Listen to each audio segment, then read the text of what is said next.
Nadine, what do you think? I mean, inaccurate spending returns. They also claim that Vote Leave representatives were uncooperative in terms of this investigation. It's a pretty sorry state of affairs for the Vote Leave campaign.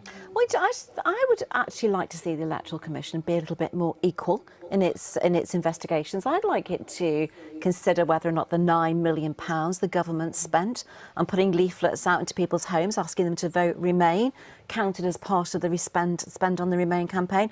I'd like them to look at George Soros and the money he's spending on producing Remain propaganda, how much that was spent. I think what we've seen for 2 years is the Electoral Commission being slightly biased in the way it's focused. But is that a concession? But is that a concession about exceeding the spending limits on the side of Vote Leave? I don't think for 1 second either Darren Grimes or poor Darren, actually, on Believe, just wanting to get young people engaged in one of the biggest referendums of our generation, deliberately misspend. All right. In any way whatsoever. Well, we've got somebody we can talk to about that. Shamir Sani is here. Shamir, you were the whistleblower who drew this to public attention. We spoke about this before. Is Nadine right? One, the Electoral Commission is the institution that protects our democratic processes. It's the institution responsible for ensuring that our campaigns, our referendums and our elections are legal.